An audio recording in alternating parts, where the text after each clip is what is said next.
요한복음 18장 7절에서부터 9절까지의 말씀입니다. 우리 한 목소리로 같이 읽겠습니다. 이에 다시 누구를 찾느냐고 물으신대 그들이 말하되 나사렛 예수라 하거늘 예수께서 대답하시되 너희에게 내가 그니라 하였으니 용납하라 하시니 이는 아버지께서 내게 주신 자 중에서 하나도 잃지 아니하여 싸움나이다 하신 말씀을 응하게 하려 함이니이다. 아멘. 매일마다 매주마다 또 매 예배 때마다의 말씀이 중요하지만 저는 오늘 말씀이 특히 우리 성도들에게 오늘 말씀은 우리 성도들에게 해당되는 말씀이라고 봅니다.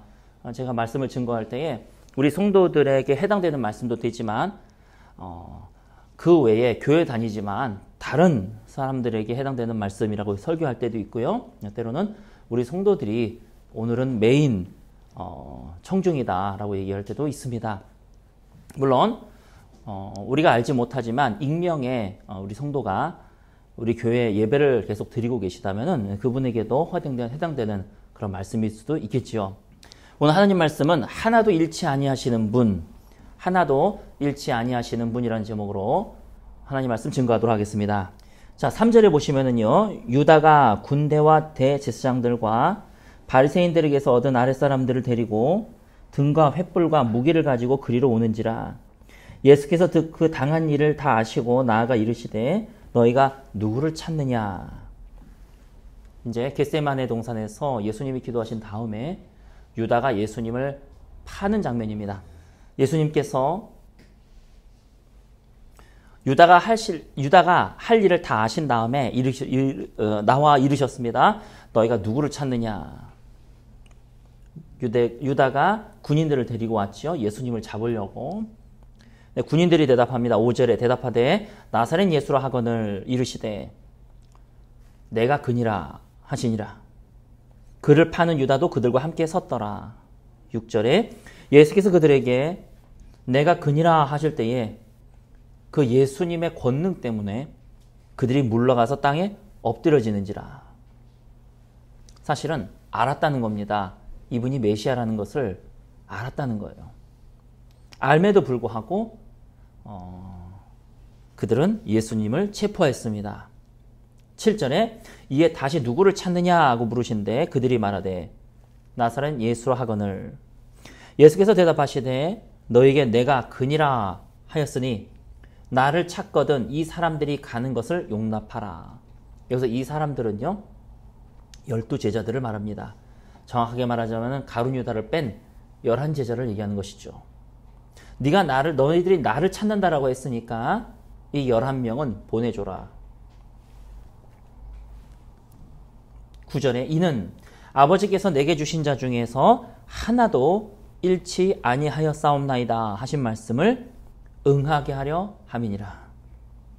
즉 다시 말해서 예수님께서요 이 11명은 보내줘라 라고 하신 이유가 그들을 잃지 않기 위해서라던 것입니다. 만약에 다시 말해서 그들의 믿음이 연약했기 때문이라는 것입니다. 만약에 그들도 같이 끌려가서 채찍질을 당하게 되면 예수를 모른다고 부인할 것이고 혹은 예수님 그 믿음이 이들이 없기 때문에 믿음의 길에서부터 벗어날까 봐 주님께서는요 이 11명을 놔주어라. 그렇게 말씀하신 이유는 하나님께서 예수님에게 주신 영혼들 중에서 한 사람도 잃어버리지 않기 위함입니다. 우리 주님께서는 태초부터 예지하시고 예정하셨다라고 얘기하죠. 주님의 선택된 자들이 있고 정확하게 표현하자면 하나님이 예수님에게 보낸 자들이 있고 우리 예수님은 그들 중에서 하나도 잃어버리지 않고 그들을 살리고 구원하시는 게 예수님의 임무였습니다. 10절에 보시면 이에 시몬 베드로가 칼을 가졌는데 그것을 빼어 대제사장의 종을 쳐서 오른편 귀를 베어버렸습니다. 그 종의 이름은 말고라. 그때 다른 복음에서는 예수님이 바로 그 귀를 집어서 말고의 귀를 붙여주십니다. 그리고 말씀하십니다. 내 칼을 꽂으라. 칼로 치는 자는 칼로 망하리라. 이렇게 말씀하십니다. 11절에 예수께서 베드로에게 이르시되 칼에 칼집을 꽂으라. 아버지께서 주신 잔을 내가 마시지 아니하겠느냐 하시니라. 다른 복음서에서는 칼로 치는 자는 칼로 망하리라. 다시 얘기해서 베드로의 마음은 예수님을 위해서 자기가 종의 귀를 잘랐을지 모르겠지만 그 일로 말미암아 또 그가 체포를 당하게 되면은 칼로 망하게 되어 있습니다. 바로 이 부분에 있어서 예수님이 나에게 주신 자는 한 사람도 잃어버리지 않게 하기 위함이다 라고 했을 때 바로 다음 구절이 이 구절이 되는 거죠. 예수님은 철저하게 사랑하시되 하나님이 자신에게 주신 사람들을 사랑하셨습니다. 우리 잠깐 17장을 보겠습니다. 요한복음 17장 1절에 보시면은 예수께서 이 말씀을 하시고 눈을 들어 하늘로 우러러 이르시되 아버지여 때가 이르렀사오니 아들을 영화롭게 하사 아들로 아버지를 영화롭게 하게 하옵소서.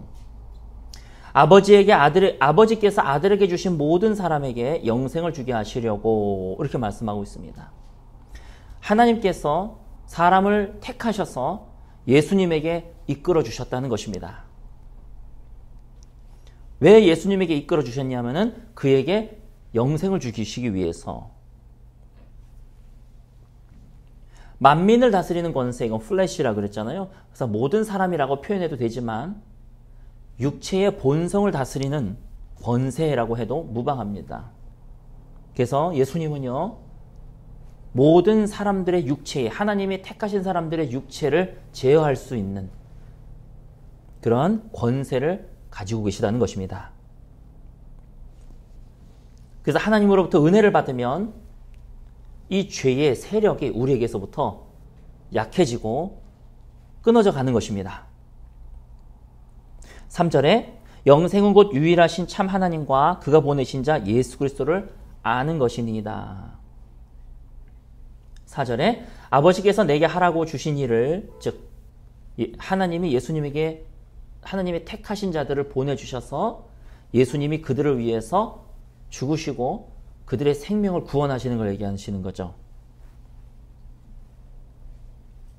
그래서 5절에 아버지여 창세전에 내가 아버지와 함께 가졌던 영화로서 지금도 아버지와 함께 나를 영화롭게 하옵소서. 6절 세상 중에서 내게 주신 사람들에게 내가 아버지의 이름을 나타내었나이다. 그들은 본래 아버지의 것이었는데 내게 주셨으며 그들은 아버지의 말씀을 지켰나이다. 지금 그들은 아버지께서 내게 주신 것이 다 아버지로부터 온 것인 줄 아나이다. 나는 아버지께서 8절에 아버지께서 내게 주신 말씀들을 그들에게 주었사오며 그들은 이것을 받고 내가 아버지께로부터 나온 줄을 참으로 아오며 아버지께서 나를 보내신 줄도 믿었사옵나이다. 자, 9절이죠. 내가 그들을 위하여 비옵나니, 여기서 그들은 하나님이 택하셔서 예수님에게 구원하도록 영생을 맡긴 영혼들이죠. 내가 비옵는 것은 세상을 위함이 아니요. 주님께서 명확하게 요한복음 17장의 기도는 세상 아무나, 세상 모든 사람을 위한 기도가 아니라고 명확하게 말씀하고 계십니다. 영어 성경은 좀 더 명확하게 얘기하고 있죠. 나는 세상을 위해서 빚는 것이 아니라 아버지께서 내게 주신 자들을 위하여 비옵나이다. 명확하게 써 있죠. 내가 그들을 위하여 비옵나니 내가 비옵는 것은 세상을 위함이 아니요 내게 주신 자들을 위함이니이다. 그들은 아버지의 것이로소이다. 내 것은 다 아버지의 것이요 아버지의 것은 다 내 것이온데 아버지의 것은 내 것이온데 내가 그들로 말미암아 영광을 받았나이다. 12절에 보시면은요. 내가 그들과 함께 있을 때에 내게 주신 아버지의 이름으로 그들을 보존하고 지키었나이다. 그 중에 하나도 멸망하지 않고 이렇게 되어 있죠. 하나님께서 예수님에게 주신 영혼들을 하나도 잃어버리지 않았다는 겁니다. 주님께서는요. 이 말을 응하게 하기 위해서 베드로를 끝까지 보호하시는 거예요. 다만 멸망의 자식뿐이오니 이거는 뭐예요? But only one이잖아요. 한 사람만 빼놓고는 내가 다 구원하였습니다. 한 사람만 빼놓고는 다 구원하였습니다. 그 한 사람이 누구냐면 유다죠. 멸망의 자식분이 오니 단수잖아요. 이는 성경을 응하게 함이니이다. 이렇게 말씀하고 있습니다. 우리 예수님께서는요, 하나님께서 선택하셔서 예수님에게 주신 영혼들 중에서 한 사람도 멸망시키지 않고 때로는 보호하시고 때로는 징계하시고 하면서 그들을 천국으로 이끌어 가시는 것이 하나님의 뜻이었다는 것입니다. 자, 우리 요한복음 18장 15절을 보겠습니다. 우리 그 다음 부분이요. 우리 15절 한 목소리로 같이 봉독하겠습니다. 시몬 베드로와 또 다른 제자 한 사람이 예수를 따르니 이 제자는 대제사장과 아는 사람이라 예수와 함께 대제사장의 집들에 들어가고 베드로는 문 밖에 서 있는지라 대제사장을 아는 그 다른 제자가 나가서 문 지키는 여자에게 말하여 베드로를 데리고 들어오니 문 지키는 여종이 베드로에게 말하되 너도 이 사람의 제자 중 하나가 아니냐 하니 그가 말하되 나는 아니라 하고 그때가 추운 고로 종과 아랫사람들이 불을 피우고 서서 쬐니 베드로도 함께 서서 쬐더라. 아멘. 문 지키는 여자 아이가 있었습니다. 너는 그 예수님의 제자가 아니냐? 아니다. 이러한 베드로인데 세상에 말고의 귀를 잘라가지고 끌려가서 채찍 한 대만 맞아도 아마 예수님 떠났을 겁니다. 하나님께서 이 베드로의 연약함을 아시고 베드로에게 3번 부인할 수 있는 어떻게 보면 은혜를 주신 거예요.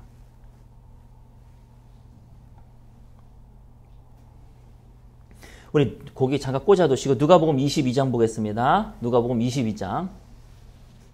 다시 얘기하지만 오늘 말씀은 이런 사람을 위한 말씀은 아닙니다.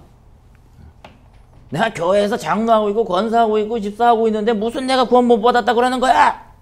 그러면서 삶은 하나도 변하지 않고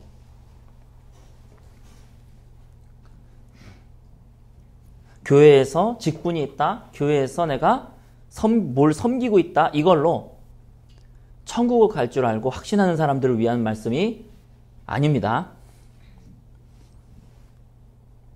그분들에 대한 말씀은 지난주 거를 보세요. 정말로 당신은 구원 못 받았다니까요. 그걸 보십시오. 나를 욕해도 어쩔 수 없어요. 그게 맞는 얘기니까. 죽어보면 알아요. 당신 구원 못 받았다는 거. 죽기 전에 빨리 깨닫고 회개하십시오. 교회를 10년 다니고 20년 다니고 30년을 다녀도 변화가 없어요. 오히려 더 독해지고 더 악해져요. 그 사람은 멸망의 자식입니다. 그 사람을 구원받았다라고 선포하고 교회 놀이를 하고 있는 목회자들이나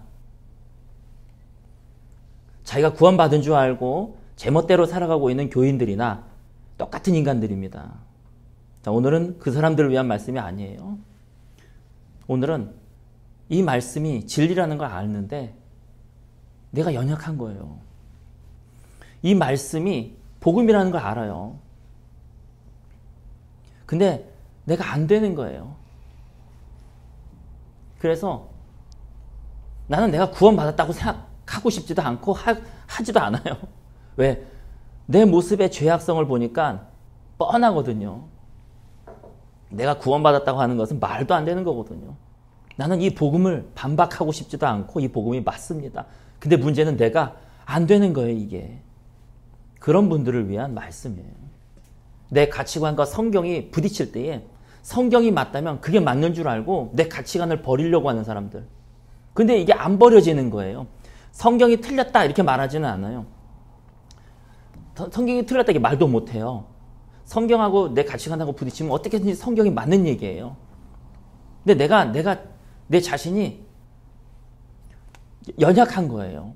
복음을 부정하는 게 아니라 내 자신의 연약함을 내가 이길 수가 없는 거예요.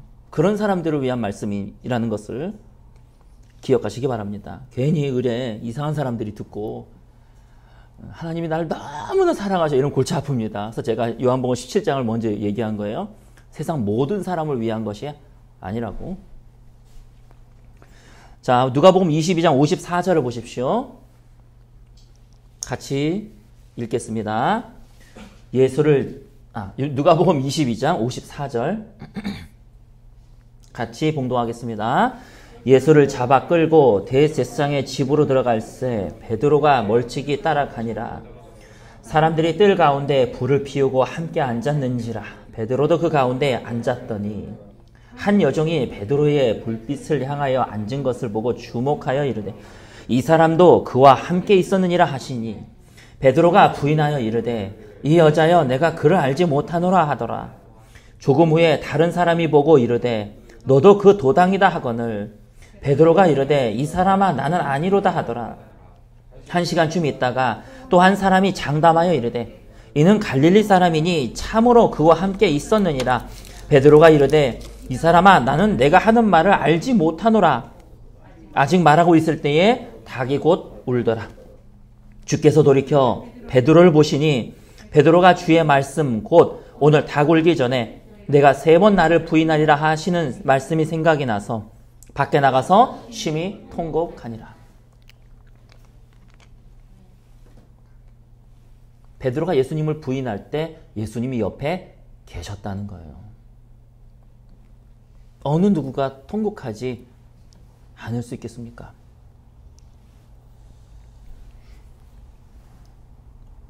너가 나를 믿느냐? 너가 닭이 2번 울기 전에 너가 3번 부인하리라. 주님께서는 명확해요. 2번, 3번. 주님께서 그렇게 하신 것을 베드로가 알 수 있도록 주님께서는 은혜를 주셨다는 겁니다. 베드로는요, 이때 자기의 철저한 죄악성을 깨닫게 됩니다. 자신의 믿음이 헛것이었다는 것을 알게 됩니다. 죽은 자 나사로를 일으켜 세우고 눈먼 자를 고쳐주고 봉사를 듣게 해주고 예수님 옆을 따라다니면서 수제자였던 베드로, 예수님이 베드로를 수제자를 선택하신 것은요, 다른 제자들도 똑같다는 거잖아요. 수제자인데. 근데 이 수제자가 나는 죽을지언정 예수를 부인하지 않습니다 했던 수제자가 어린 여자의 앞에서 또 밑에 아랫사람들 앞에서 권세도 없는 사람들 앞에서 3번이나 부인을, 그것도 예수님 앞에서 하고 있는 거예요. 예수님 없을 때도 아니고. 아까도 얘기했듯이 지난주 설교를 들어야 될 사람들은요, 당신은 믿는 게 아니라니까. 꼭 죽어봐야지 알겠어요. 당신은 믿는 게 아니라니까. 베드로도 자기가 예수님을 위해서 목숨을 버릴 거라는 걸 믿었어요. 근데 믿기는, 이거 봐요. 부인하잖아. 당신이 천국 갈 수 있을 것 같습니까? 10년 다니고 20년 다니고 30년 다니면 뭐 합니까? 변화가 없는데. 당신 안에 생명이 없는데. 교회에서 싸움박질이나 하고. 어느 교회는 목사님이 20분 이상 설교하면 장로님이 나와가지고 고만하라고 지팡이로 때리고. 그게 교회입니까? 창피해 죽겠지. 그러니까 교회 놀이 좀 그만하고 복음을 믿으십시오. 복음을 들으십시오. 당신은 구원받은 줄 믿습니까? 그럼 예, 그러면 왜 믿습니까? 자, 영접했다는 거예요. 어떤 사람은 내가 교회를 10년, 20년 다녔다는 거예요. 직책을 맡았다는 거예요. 근데 구원받은 증거는 삶의 변화입니다. 자, 여기서 밖에 나가서 심히 통곡하니라. 여기서 심히라고 하는 단어가, 통곡은 울다예요. 근데 심히라고 하는 단어가 62절에 밖에 나가서 심히 통곡하니라. 이 통곡은 울다라는 뜻인데, 이 심히라고 하는 단어가 피크로스라는 단어예요. 이 피크로스는 2가지 의미를 가지고 있습니다. 원래 쓰다에서 발생한 단어예요. 그래서 좀 부정적인 의미로 난폭하게라고 하는 의미가 있고, 긍정적인 의미로 비통하게 라는 의미 2개가 다 가능합니다. 난폭하게라고 하는 것은 부정적인 거죠. 근데 비통하게라고 하는 것은 깊다는 얘기죠. 이 두 가지가 다 가능합니다. 어떻게 해석하든지 간에 큰 상관은 없지만 저는 이 문맥에 의해서 예수 그리스도께서 이 베드로를 구원하시기 위해서 은혜를 베푸신 장면으로 저는 보고 있습니다. 아브라함도 마찬가지입니다. 하나님께서는 아브라함을 구원하시기로 작정하셨습니다. 근데 아브라함은 너무 연약했어요. 그래서 가나안 땅에 머무르라 그랬는데 이집트 땅으로 들어가 버렸죠. 더군다나 자기 아내를 자기 살자고 누이라고 속인 다음에 팔아먹었습니다. 아마 지금 현대에 그런 일이 벌어진다면 그건 당연히 이혼감이죠. 그리고 그런 남자를 뭘 믿고 평생을 살겠습니까? 근데 하나님은요, 그 사라를 구원하셨을 뿐만 아니라 이 바로가 사라를 범하려고 할 때에 자기 누이라 그랬으니까 그때 주님께서는 그것을 딱 막아주십니다. 막아주시고 사라를 이집트에서 끄집어내시죠. 더군다나 이집트에 있는 많은 물건들과 더불어서 끄집어내십니다. 결국은 아브라함은 믿음의 조상이 됩니다.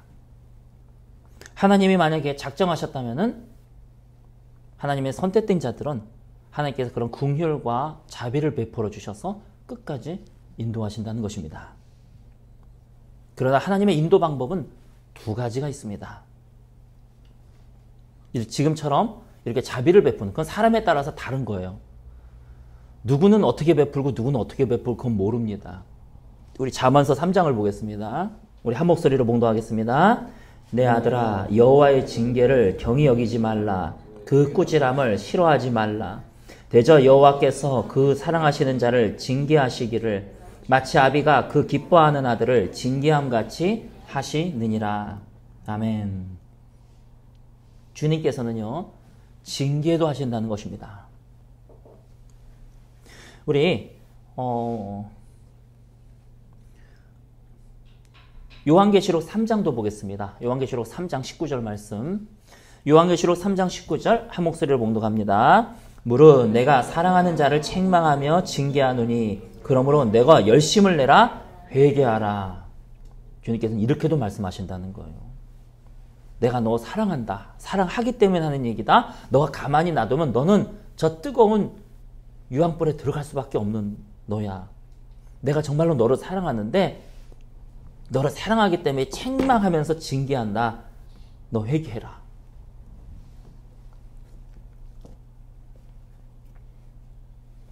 어떤 사람은 잘 되던 사업이 안 되기도 하고 어떤 사람은 병이 오기도 하고 그런 것들이 바로 우리를 향한 우리를 구원하시기로 작정하신 하나님의 징계일 수 있다는 것입니다. 저는 개인적으로 이 복음을 떠나지 않는 우리 성도들, 제가 지금 4년째 회개 얘기를 하고 있는데 우리 성도들은 제가 참 우리 성도들을 좋아하는 게 제가 앞에서 별 얘기 다 하잖아요. 아마 우리 교회 아닌 성도들이 우리 예배를 보면은 야 목사님 세다 그럴 거예요. 근데 우리 성도들은 제가 그런 줄 알아요. 그냥. 그리고 안 나가요. 우리 성도들은 말이 맞으면 맞는 거예요. 그렇죠? 내가 틀린 말 하지 않으니까 성경대로 말을 하니까. 그래서 우리 성도들은 이 말이 틀렸다고 말하는 성도들이 아직 한 명도 없어요.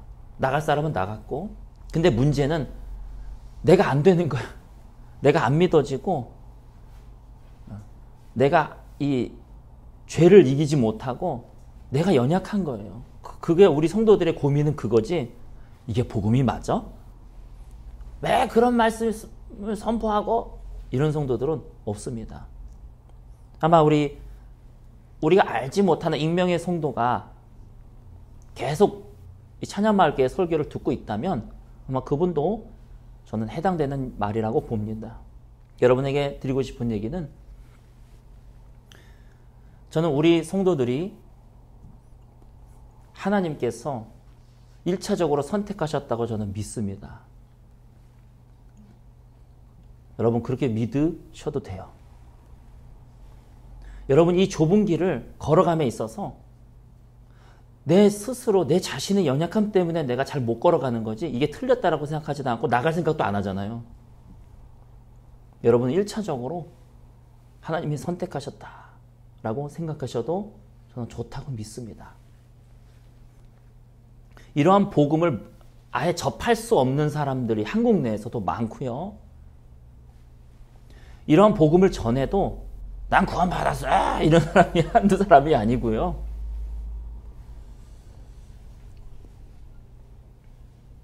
그래서 우리 하나님께서는요, 여러분의 연약함들을 아십니다.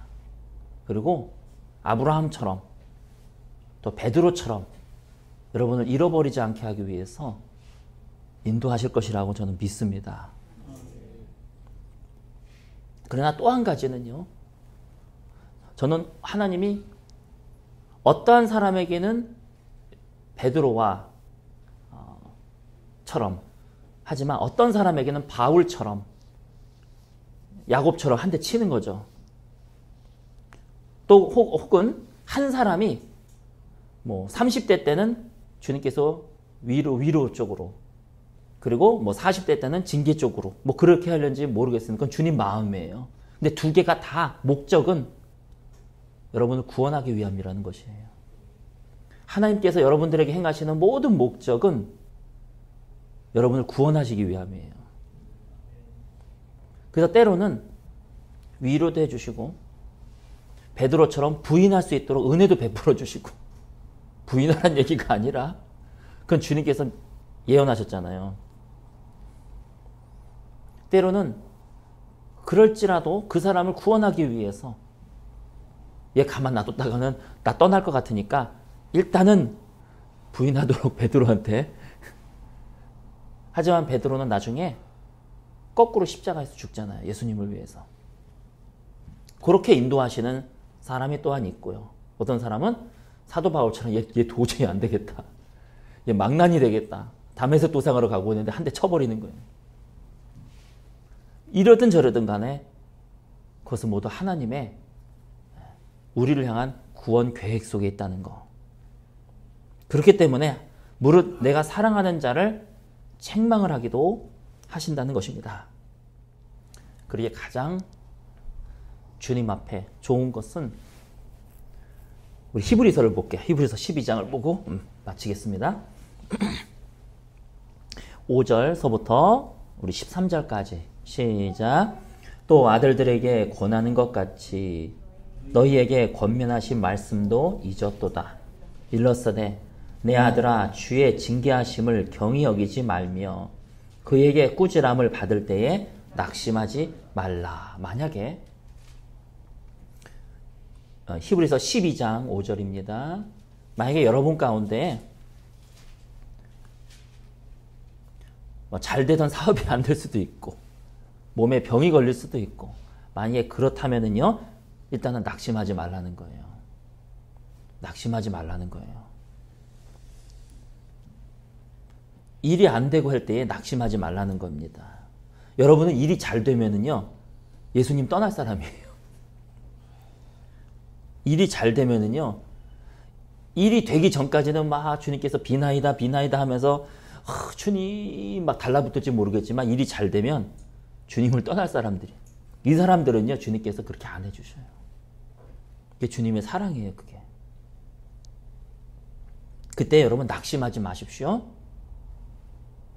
6절에 주께서 그 사랑하시는 자를 징계하시고 그가 받아들이시는 아들마다 책찍질하심이라 하였으니 아들이기 때문에 책찍질하신다는 거예요. 너희가 참음은 징계를 받기 위함이라 하나님이 아들과 같이 너희를 대우하시나니 어찌 아버지가 징계하지 않는 아들이 있으리요. 징계는 다 받는 것이오늘 너희에게 없으면 사생자여 친아들이 아니니라. 그래서 제가 이 시간에 여러분들은 1차적인 선택을 받았다고 나는 믿습니다 라고 분명히 말씀을 드렸죠. 근데 만약에 나는 이 길 안 갑니다 하고 뭐 딴 데 가면은 어쩔 수 없죠. 근데 안 그랬으니까. 안 그렇고 안 그럴 거니까.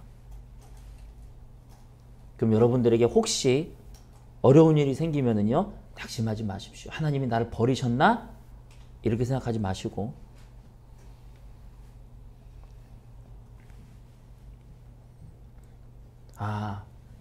이렇게 해서 하나님께서 나를 정신 차리게 해주시고 나를 구원하시려고 하시는 거구나. 그래서 9절에 보시면 또 우리 육신의 아버지가 우리를 징계하여도 공경하였거늘 하물며 모든 영의 아버지께서 더욱 복종하며 살려하지 않겠느냐. 그들은 잠시 자기의 뜻대로 우리를 징계하였거니와 해서 그들은 육신의 아버지를 얘기해요. 오직 영의 아버지 하나님은 우리의 유익을 위하여 그의 거룩하심에 참여하게 하시느니라. 이게 무슨 뜻입니까? 거룩하심에 참여하게 하시느니라. 구원이죠. 그렇죠? 우리 성도들은 설명 안 해도 알죠? 무릇 징계가 당시에는 즐거워 보이지 않고 슬퍼 보이나 후에 그로 말미암아 연단받은 자들은 의와 평강의 열매를 맺느니라. 그러므로 피곤한 손과 연약한 무릎을 일으켜 세우고 너희 발을 위하여 곧은 길을 만들어 저는 다리로 하여금 어그러지지 않고 고침을 받게 하라. 바로 그때에 피곤한 손과 연약한 무릎을 일으켜 세우고 주님께로, 내 아버지께로 가라는 것입니다. 그러면 주님께서는요, 우리를 고쳐주시고 우리를 인도하시고 우리에게 또 위로를 주신다는 거예요. 그것이 바로 우리 성도들이 해야 될 일입니다. 만약에 내가 연약함인데 내가 베드로처럼 하나님께 나를 대우해 주셨다.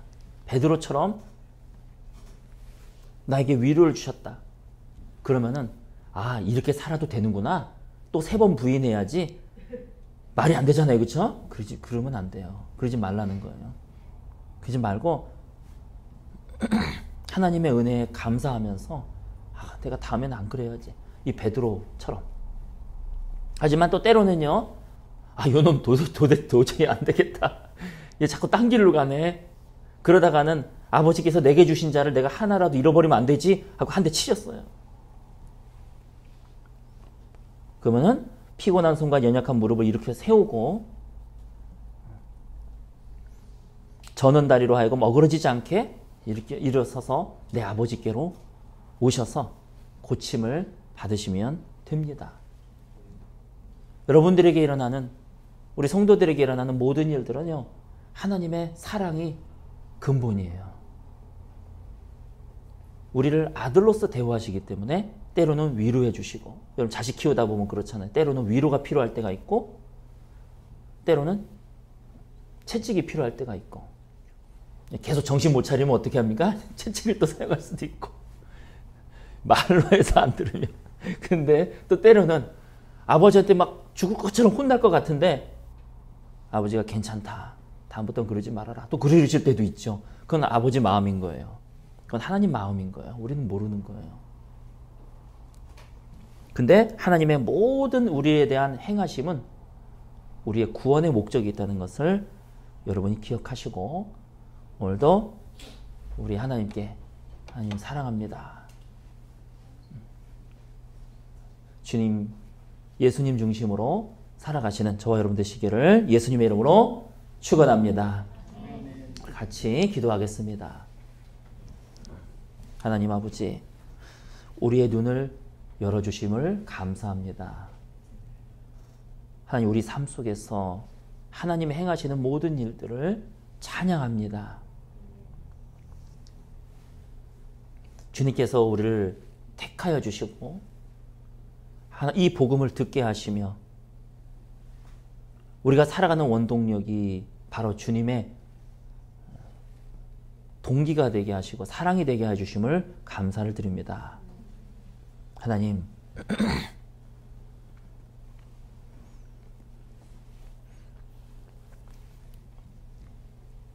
때로는 주님께 정말 찬양 드리고 싶고 예배 드리고 싶은데 내가 연약해서 안 될 때가 참 많습니다. 나도 믿고 싶은데 연약해서 안 믿어질 때가 많습니다. 아버지, 주님께서 위로를 해주시든 채찍을 해주시든 우리가 구하는 것은 이곳에 있는 모든 사람들을 한 사람도 잃지 않고 구원하여 주시옵소서.